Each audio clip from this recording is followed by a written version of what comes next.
บายดีผู้สาวสบายดีเฮ็ดหยังไม่ได้เห็นหยังบ่แม่นผู้บ่าวจ้ะบ่ทางนั้นบ่บ่แม่นผู้ใดอาจารย์อาจารย์สวัสดีนี่ สาวเวียนอันนี้ก็ผู้สาวบ่สาวเวียนผู้สาวบ่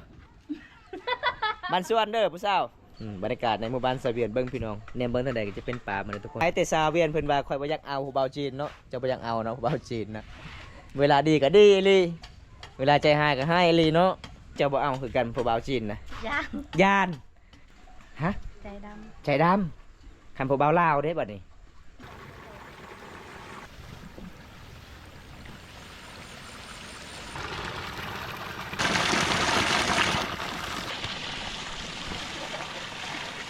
กล้ามมึงคุยได้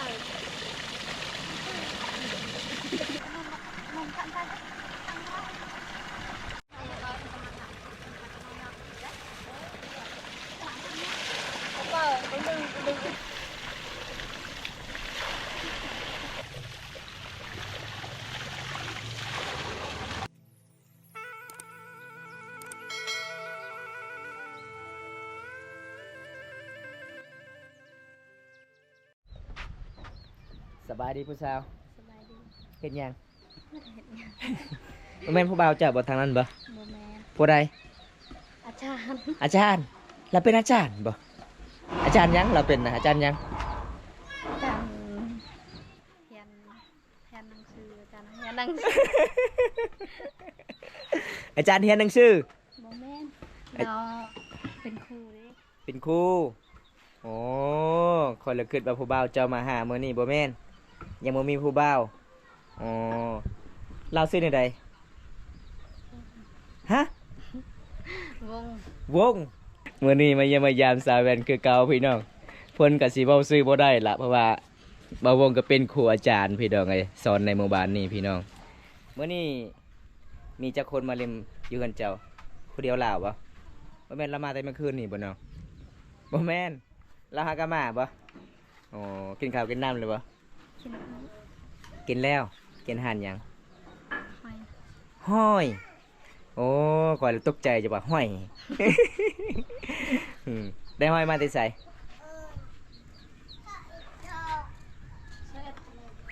เอาน้องเพิ่นเอิ้นทุกคนนี่สาวเวียนคุณสวยสบายดีนี่ สาวเวียนอันนี้ก็ผู้สาวบ่สาวเวียนผู้สาวบ่ บ้านสวนเด้อผู้สาว อาบน้ำเนาะ โอ้ยพี่น้องเอ้ยชินชุนผามังกรพี่น้องงามหลายเด้อทุกคนอันนี้คือสาวเวียนอันนี้ก็คือสาวแว่นเป็นสองไอ้น้องเนาะมีที่สาวสวยทุกคนเลยเอามาเยี่ยมมายามยามแรงๆโดยพอสาวสวยบรรยากาศ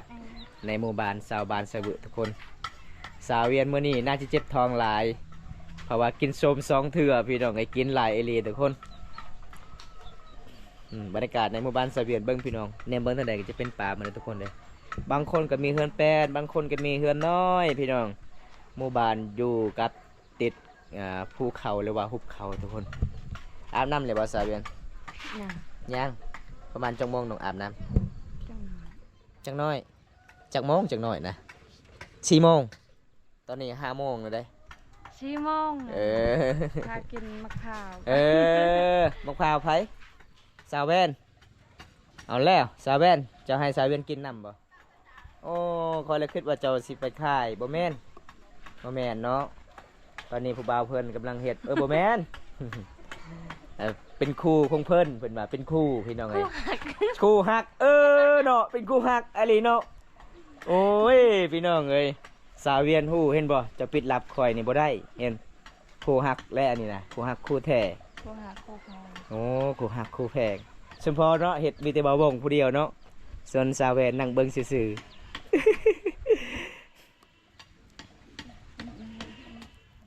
ไปเฮ็ดงานอยู่นครหลวงก็เกือบเท่าแก่เวียดนามอยากขายให้เท่าแก่จีนอีกเนาะเจ้าเนาะสาวแวน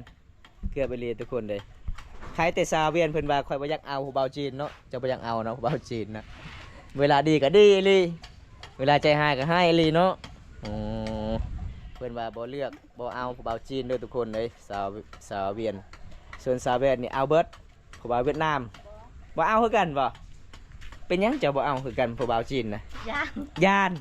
เจ้าย่านหยัง ย่างแหละ ย่านหยังผู้บ่าวจีน ย่าง แล้วเฮ็ดหยังเขาเฮ็ดหยังผู้บ่าวจีนคือเจ้าย่านฮะ ใจด ใจดำคันผู้บ่าวลาวเด้บัดนี้บ่ฮู้บ่าวไทยเด้ฮะ ำ บ่ฮู้คันผู้บ่าวจีนน้องฮู้แล้ว ใจดำแสดงว่าน้องนี่ฝานเงินยวนไปแล้ว เพิ่นว่าบ่เอาผู้บ่าวจีนเด้อทุกคนเลยไปสุดก่อนก็ย่านเลยเนาะได้เห็นผู้บ่าวจีนเว้าเสียงก็ดังอ๋อภาษาก็บ่ฮู้ทุกคนเลยเอามื้อนี้มี2สาวทุกคนสาวสวยในหมู่บ้านสะบึทุกคนเลยสวัสดีผู้สาวมาแต่ซิเลอมาแต่ให้บ่โอ้สบายดีสัทธิ สบายดี ไม่ยังจะออกนี่นะ เขา เข้าบ่ เลย หากนมาฮู้เข้าให้ โอ้ยพี่น้องสาวเคสเซนบอดยำแรงทุกคนเห็นบ่สวยเวียกอีพอไอเมพี่น้องอันนี้คือสาวไอ้น้องเด้น้องก็ใหญ่เอื้อยก็ใหญ่พี่น้องนี่ล่ะพี่น้องวิถีชีวิตสาวลาวประชาบ้านเจ้าเอิ้นมังอีหยังมักตวงโอ้ภาษาบ้านข่อยมักพร้าว โอ้สาวเวียนกินผู้เดียวแล้วเนาะสาวเวียนเจ้าไม่ได้เอิ้นหมู่คู่เลยเนาะ บ้างเคยกินแบบนี้สบาย แซ่บบ่ แซ่บ โอ้คำผู้บ่าวนี่เจ้าเลือกย่างอะไรเนาะ แบ่งเองเอาขับใจอ๊ะยะอ๋อแกเล่นเตะเย้าเดี๋ยว โอ้ยบมตาจนย่านทุกคนเลยคิดว่าน้องสิพามือเบาบมตา แซ่บปู้ทุกคน นี่ มันเลยเด้อหวาน แซ่บของเมานี่แซ่บเนี่ยเจอ หมวยแล้ว โหแล้วสายเวียนแม่นอื่นนอกสายเวียนสิจับนี่ อันนี้ก็ช่องพี่น้องไอ้บ่เจ้าบ่ะโอ้พี่น้องสาวเวียนนี่หลายเดือนสาวเวียนสาวกะนาวกับพี่น้องเจ้าสาวแว่นกับพี่น้องเจ้า อันนี้น้องเจ้าเองอันนี้สาวกะนาวคือเอ้ยเลือกผู้ใดเจ็บก็เจ็บเอาหมดชามเลย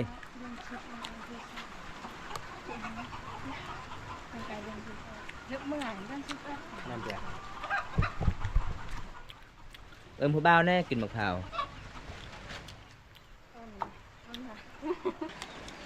โก้น้อง มาเดินมากินมะขามเดินมาบาคนไทย นี่สาวแว่น มาเดินมากินข้าวนะครับ มะพร้าว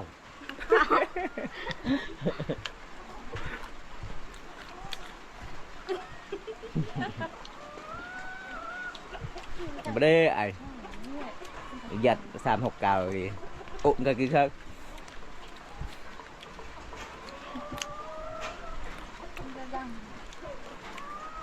ต้องเห็นไปเลยนะ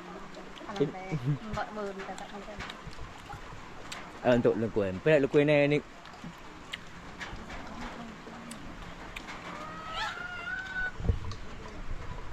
เจ้าทาตัวเหรอจ้าก็เอ็ด นั่นแหละเป็นอะไรจ้า นั่นแหละมันเหนียวจัง มันอะไรเนาะน้องตากินมาหมดเบิ่งดูหน่อยมันแห้งเลย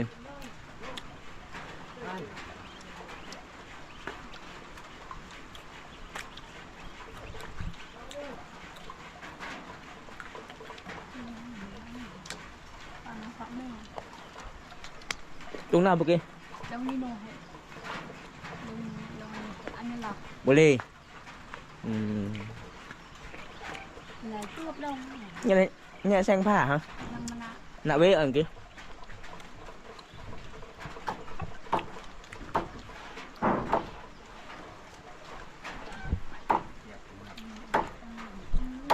แค่คือกัน โอเคคือกันอ๋อแสดงว่ามักเบาเท่าเนาะ ป้าคือมาผู้เดียวไปอาบน้ำมื้อนี้เนาะหมู่เจ้าได้ไปใส่เบิดบ่ฮู้บ่มาผู้เดียวไปอาบคนเดียวอยู่เนาะมื้อนี้เนาะ เจะบ่ได้ย่านบ่มาอาบคนเดียวมื้อนี้ เอาทุกคนในหลังจากมาเล่นแม่แอนกับน้องมื้อนี้ก็ตามติดวิถีชีวิตสาวแวนคนสวยไปอาบน้ำที่น้องไปอาบคือเก่าเนาะ อ้าวหอน้ำละโอ้มาเมื่อนี้มี3 สาวเนาะไปอาบน้ำยามแรงๆโอ้ทุกคนเลยมีที่สาวสวยเลยเด้อน้ำมันนี่กะมันกะไหลตลอดเลยทุกคนเลยมันบ่ได้หยุดเลย เลือกผู้ใดเด้เป็นไงเนาะ มีแต่ผู้สาวมันเนาะยามแรงๆนี่โอ้อาบนี่นั่นเลยทุกคนเลย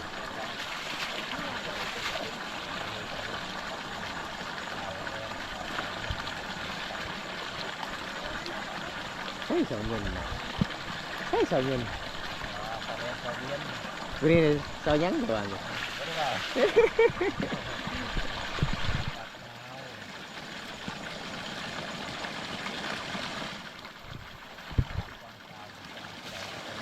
เอามาแซมเลยโอ้เมื่อไรบ่าวสาวเอาแลนไปเลย เอาเพิ่นเมื่อแล้วคนหนึ่งเมื่อแล้วยัง2 คนทุกคนเลยโอ้สาวเวียนก็มาเด้อทุกคนเลยเพิ่นมาก่อนมื้อนี้พี่น้องเ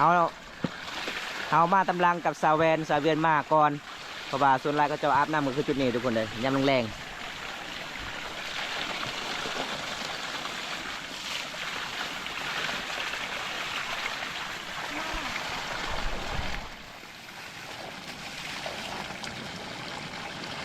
จะม้วนใหญ่เป็นแบบเป็นอะไรนี่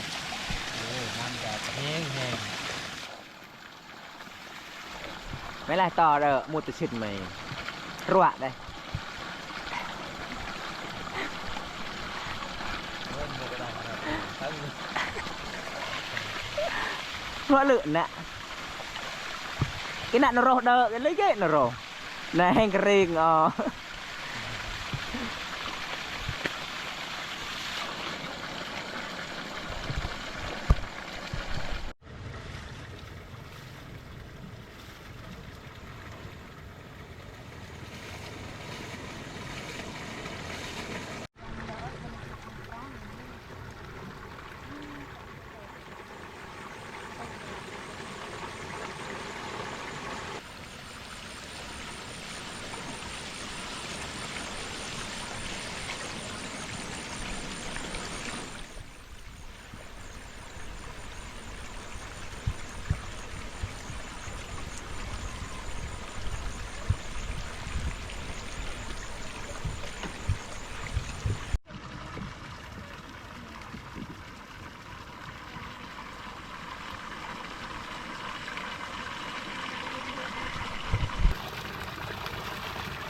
làm mình vui đời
là từ đầu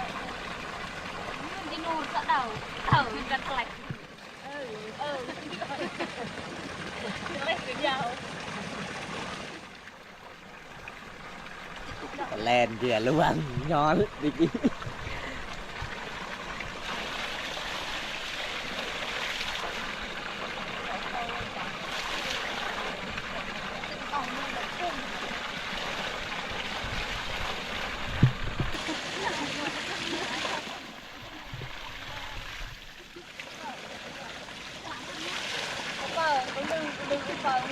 thật cái này mày và đạp vào đạp cái này là giờ chọn xong lắm cả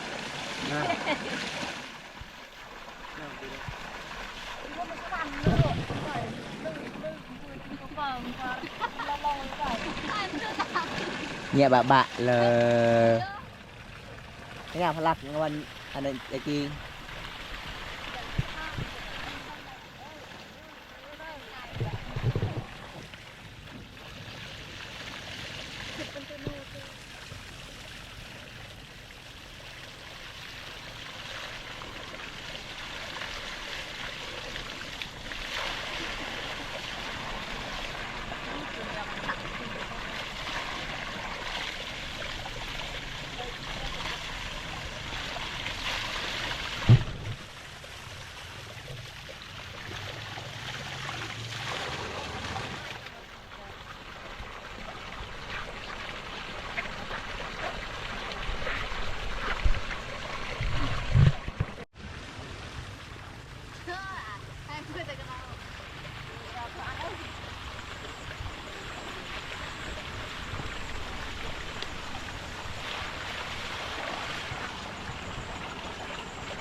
sẽ nằm cầm chân chút tàu mong cầm phải không cái này em chú cái này em chú nặng phải bơi ra bác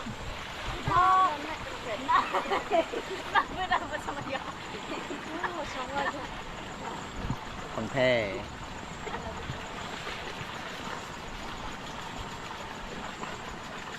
แล้วระบอซาเวียนเจ้าแล้วเนาะนางทาซาเวนกับสาวยังสาวลามอ๋อเป็นว่าอากาศมันเย็นอาบน้ำม้วนหลายทุกคนเลยดี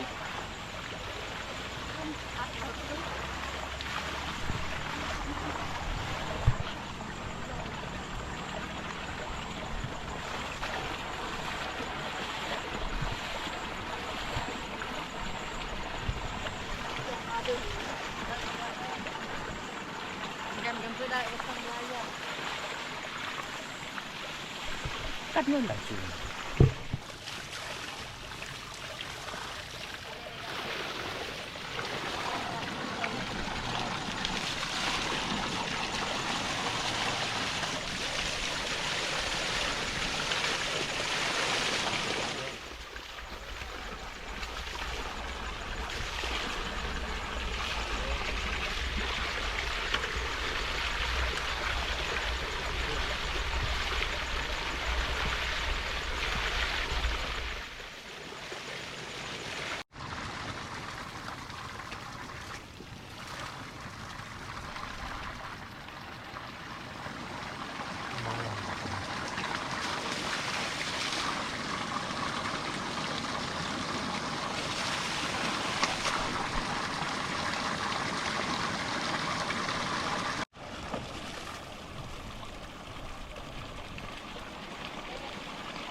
เป็นยังไงแล้วบ่ แล้ว ตอนนี้สาวเวียนเมื่อปะเลยเนาะมาผู้เดียวกลับผู้เดียวอีกทุกคนเลยมื้อนี้ตามติดวิถีชีวิตสาวลาวพี่น้องสาวแวนคนสวยมื้อนี้หลายคนเนาะไปอาบน้ำมื้อนี้เนาะมีสาวเวียนสาวแวนพี่น้องและหลายสาวเลยทุกคนเลยไปอาบน้ำยามมื้อแรงตอนนี้น้องๆก็สิกลับเพิ่นกับสั้นนะพี่น้องบรรยากาศยามมื้อแรงเขตชนบทเป็นแบบนี้ทุกคนเลยเส้นทางสาวแวนกลับบ้านวิถีชีวิตสาวลาวเขตชนบทชุมพรบุรีประมาณช่วงนี้แหละพี่น้อง